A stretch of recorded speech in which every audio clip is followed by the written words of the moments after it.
Hey everybody, welcome back. I'm Jason Bent. Today I'm going to be sharing my thoughts on a few different tools from my shop, as well as give a little bit of a demonstration as to what the tools actually do. In this video, you're going to see things ranging from very inexpensive to some of the little bit slightly more expensive items towards the end of the video. But as you can imagine, I get lots of questions about different tools that I have in my shop. So the things that I picked today are some of the most common things I would say over about the last 4 to 6 months that I'm getting questions on. So let's go ahead and get into the very first item. The first one I'm going to talk about is the Pica dry pencils.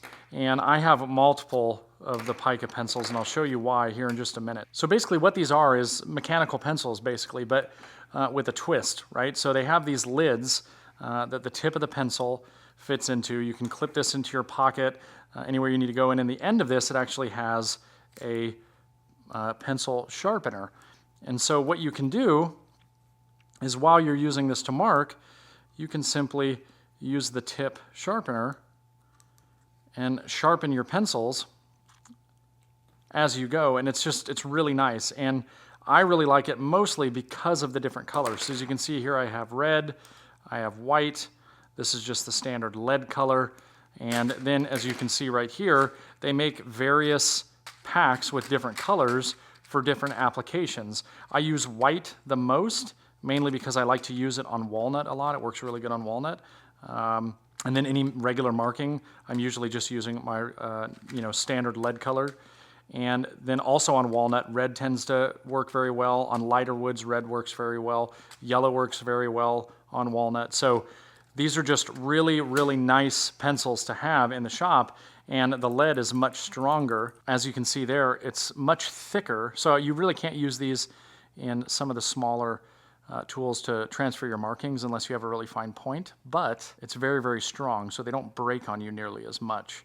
So that's the first item. It's the Pica Dry Long Life Automatic Pencil. So the next thing I get a lot of questions about are tape measures. And I've used a variety of tape measures, but hands down the one I always reach for is a Fastcap tape measure.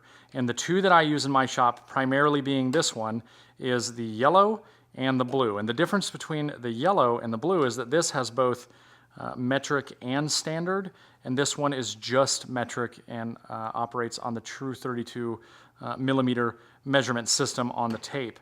And so when you open these up, you can kind of get a better idea of what they look like. And on the imperial measurements on the yellow tape, it goes all the way up to a 1/16 of an inch in terms of markings. And it's very easy, very visible to see. And then obviously you have your metric on the opposite side. And then you see these little diamonds. These diamonds are for every 32 millimeters, which goes back to what I was talking about with this tape measure, which is the true 32 measurement system.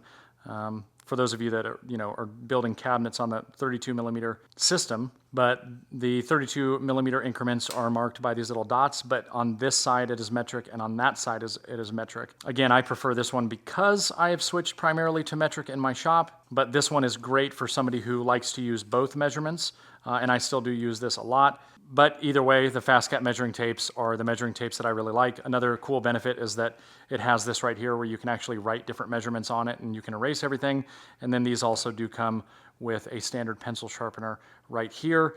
They do all come with clips, and as you can see, they are removable just with that single screw. On the outside, they do have this rubber coating.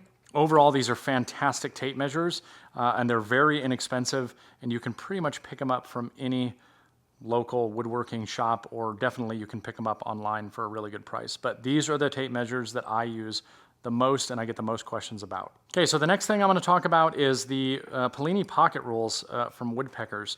And this has become hands down the most utilized measuring device that I have in my shop. And they sell this version, it's actually a 7 inches total length. This one's 13 inches total length, and this one's 9 inches total length.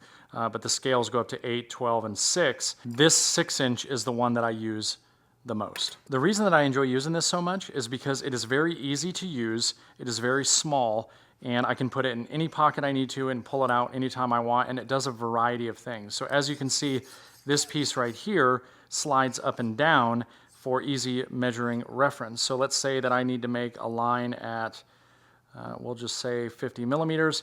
I can go ahead and tighten that down, I can put it up against the edge of my board like this, and on the tip here, there's a little indentation for your pencil. And so if I need to make my mark, I can mark my line, and I know that that line is referenced off of this edge 50 millimeters. And it's a very, very easy, quick adjustment to go to anything else.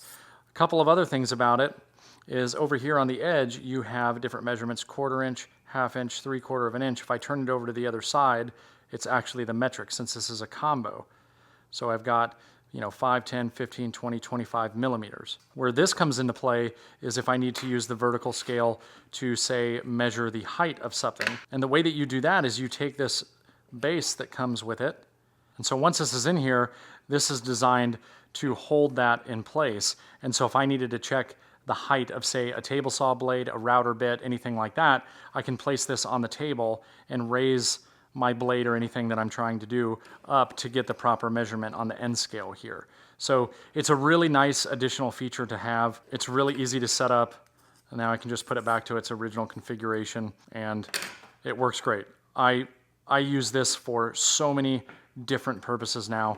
It's just a great all-around measuring device, and these are relatively inexpensive, especially this one. I think it costs like 35 or 40 bucks, and this gets more use than any other measuring device in my shop. The next item I want to talk about is a set of digital calipers, and this is something that I didn't get until I'd say probably in the last 6 to 8 months, and I've really found this to be extremely useful, especially with the CNC machine, because this is giving me exact thickness, which really helps with through cuts on a CNC. But this is not a real expensive set of digital calipers. These are from iGauging. They are both in imperial and metric measurements. The display itself is digital, and it works just like most calipers would, where I can get the thickness of something, the interior width of something, or I can also get the depth of something, say like a dado, a groove, something like that. I can get my exact depth using that. These have come in very, very helpful for me, when I'm trying to get exact thickness of something, or if I'm running something through a drum sander, and I need to get it to a certain thickness and I want to get it pretty much dead on.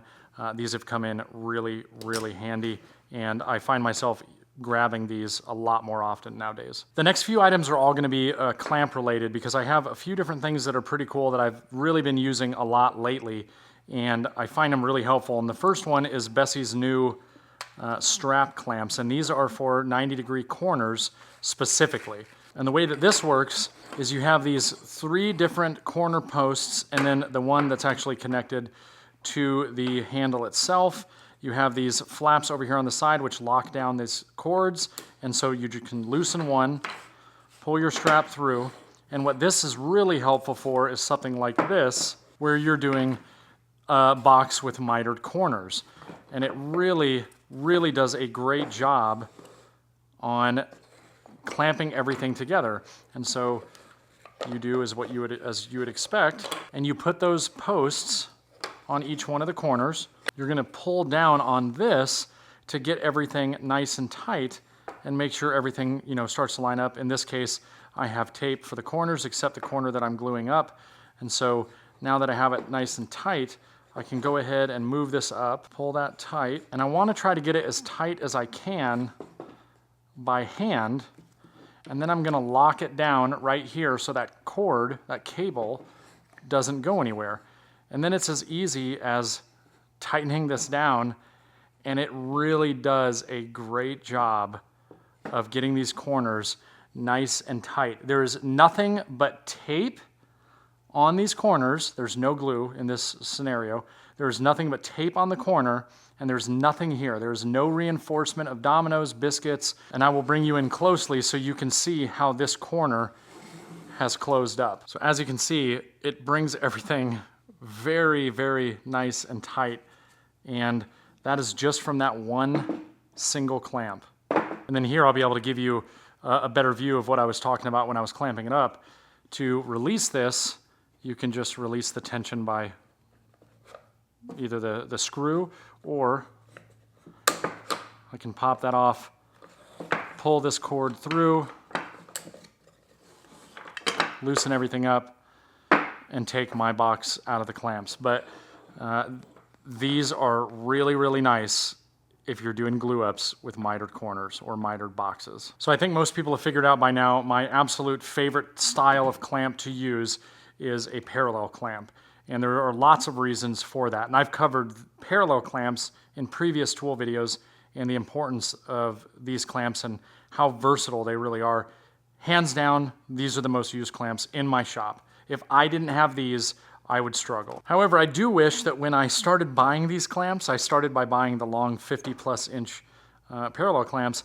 I wish I would have known that these existed first, because I could have bought these and created any length clamp I want. And so what this is this is the K-body extender for the parallel clamps. I need to take out the black clip here and then pull one of these off.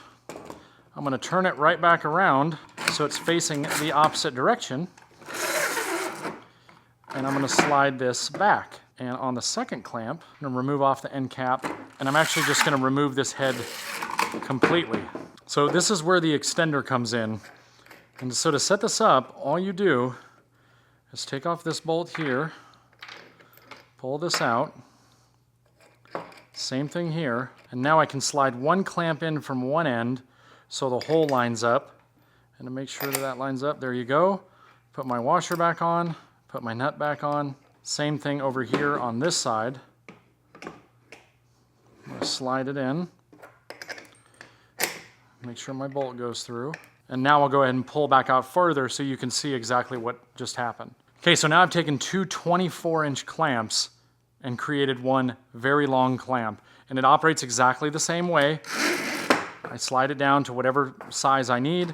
I can simply start twisting this down, applying the pressure, and it works fantastic. Again, I really wish that when I started buying these clamps, I would have known about this. Is it nice to still have the larger clamps? Of course it is. But in the event that you can't afford or you don't want to go out and buy some of these really large clamps just to use every once in a while, consider buying a couple of these and using them on your smaller clamps to make longer clamps. I found out about it when I ended up needing a clamp that was longer than anything that I had, and I almost went and bought the one single long clamp that was very expensive, and instead somebody said, why don't I take a look at these? And so, again, I had no idea these existed. I wanted to share that with you guys.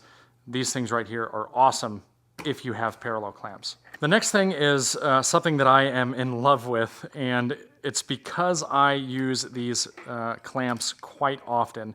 Now, Bessey makes the exact same clamp. You don't have to have Festool clamps for this, and you also don't have to have an MFT, which I'll explain here in a minute. But the simple fact that this is a 3D printed small clamp rack that also can store bench dogs is just brilliant, and it's right at the edge of my table. And I've actually got one down here, and then there's another variation of that same rack that just holds 6 clamps. And you can see by what I just did, they just slide in to the rail on the MFT. And so I keep this at one end of the table with these clamps, and then I keep this one here because if I'm working at this end of the table and I need to grab some of these clamps, because if you're somebody that's using one of these dog hole style tops, these clamps are fantastic for that, and obviously you're going to have bench dogs. So this has just solved a problem for me big time, and I absolutely love this product. Again, like I said, friends of mine that sell these on their Etsy page, they are not expensive and they are so helpful.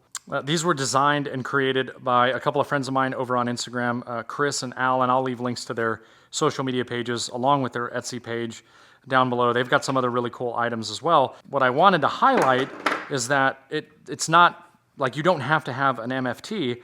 When you buy these, it comes with these clips, and these clips can be mounted to the side of a bench, a wall, wherever you need to, and then this slides into those clips. So you can still utilize the clamp, no problem, and you can still slide it in and out. It's really cool. I really like what they're doing, and I just wanted to give them a shout on something that I have really, really become a huge fan of, because if you use these clamps, you know how much of a pain these can be to store sometimes, and they literally just clip in place.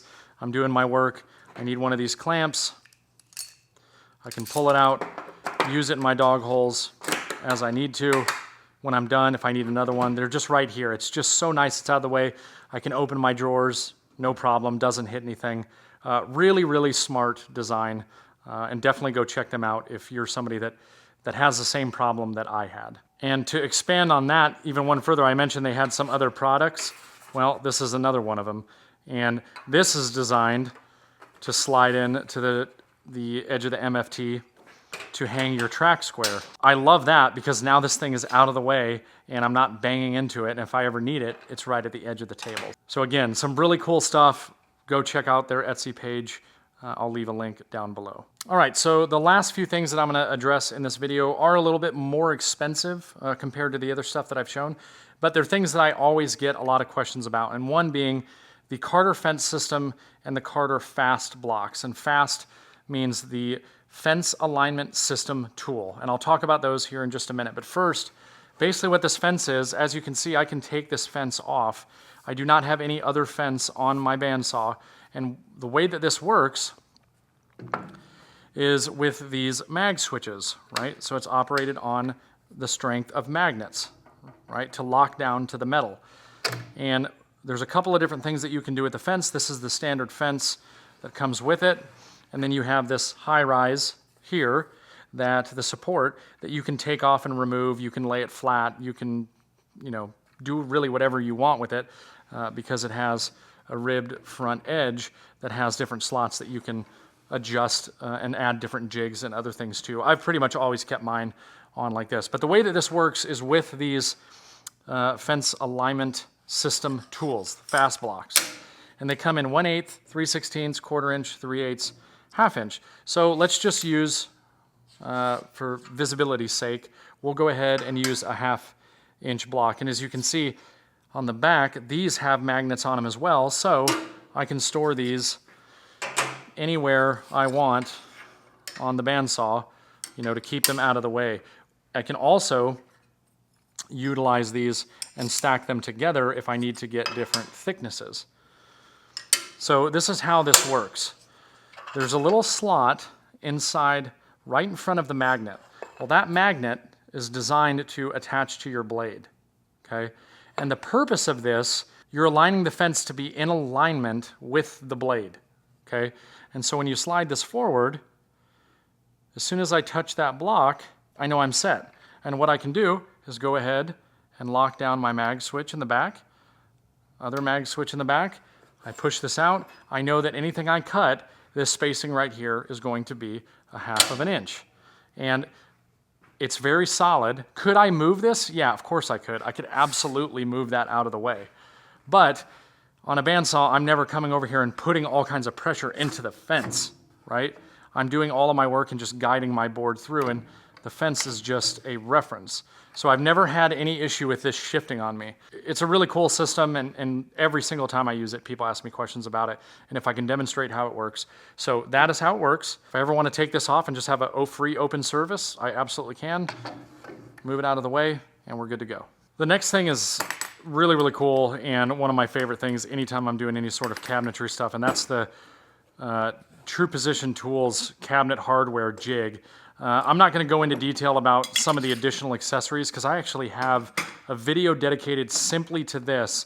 I'm just going to give you a quick rundown of exactly what it does. So I'll put a link up in the corner now if you want to check that video out in more detail. But essentially what this is a jig that you can set very quickly and very accurately to do repeatable drawer hardware positioning. It has both imperial and metric measurements. And so real quickly, I'll kind of just walk you through how you would set it up. So let's say I wanted my drawer pull to be 2 inches down from the top.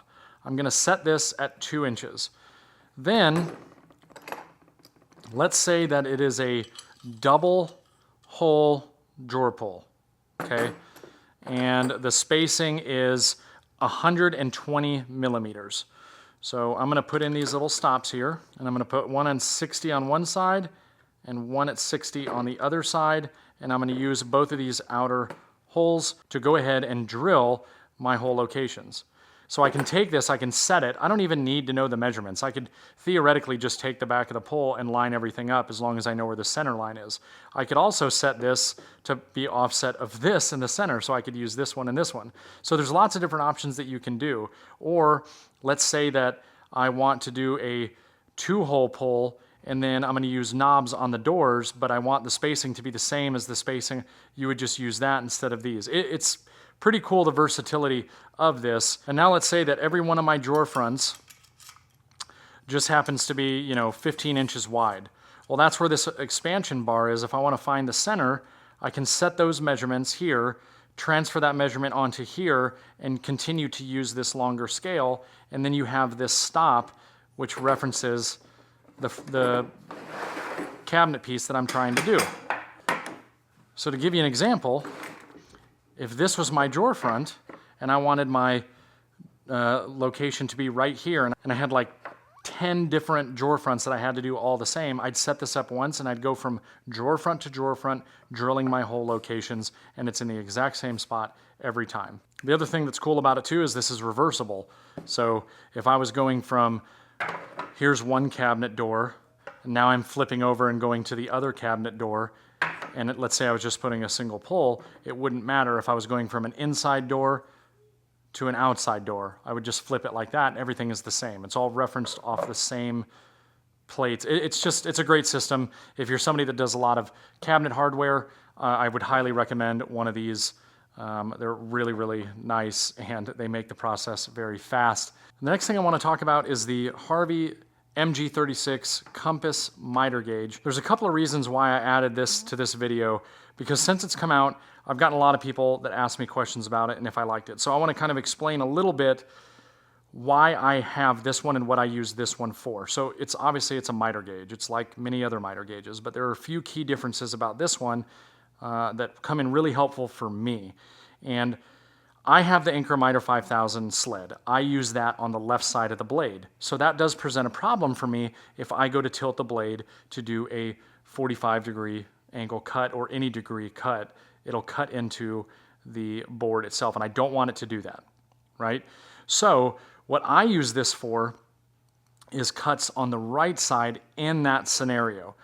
Any other time I'm using my sled and having the blade be at 90. But one of the reasons why this is a really cool system here is, one, everything is toolless. You don't need any tools. But this right here is completely reversible. As you can see, this side right here is 45. This side right here is 45. And so I have everything on the left side that you would, typically find on a miter gauge, at least in most people's shops. The reason this is so cool is because this is completely reversible. So I can take out this extension on the fence, I can move this over to the right-hand side, I can remove the flip stop, I can attach the flip stop over to the other side. This indexing pin right here, I can switch from this side to the opposite side. And there are various locations that you can actually put that indexing pin, whether it's, very thin stock, slightly taller, and then into the tallest. You can flip this up out of the way if you don't need it. You just have to remove this screw here, place this on this end, and now let's say I'm going to use this miter gauge pretty much solely for the right side of the blade. That's what I use this for. Now I can slide this over, set everything up, and now I have my gauge set up to the right side of the blade to allow me to make those cuts without cutting into my Incra sled. And then, like most others, it has indenting stops at different locations, 60, 45, 22 and a half, and 0, and it goes both directions. Again, everything is toolless. It has micro adjust. It's a really nice miter gauge. It's built very well, looks very cool. That's probably my favorite thing about it, but the adjustability is really nice. It's very easy to quickly make adjustments on it, and I do like it, but for me primarily, this is dedicated to making any cuts to the right side of the blade, more specifically mitered cuts. Just another option, definitely something I wanted to show everybody because I get asked tons of questions about it, anytime I show it in any of my footage. Okay, everybody, so that was 10, might have been 11, not sure. 10 or 11 tools that I wanted to answer a lot of people's questions about and kind of show you the way that some of those work, why I have them, why I use them, and hopefully you guys found that helpful. I try not to do tool videos like this very often, but now I've started to kind of compile a lot of questions that I get and the most common questions that I get. And so I'm just going to start putting those off to the side, and every once in a while, when I feel like I have enough different things to feature and questions to answer, then that's when I'll break out these tool videos. If you have any other recommendations for other tool videos or recommendations on tools that you'd like me to do videos like this on, or my new segment, 5 Minute Friday, please let me know in the comments section down below, or you can send me a DM over on Instagram at Bent's Woodworking. Go follow me there and you'll get to see what I'm doing on a daily basis in my shop. That is going to do it for this video, everybody. Until next time, get out in the shop, try something new, and I'll see you in the next video. Thanks.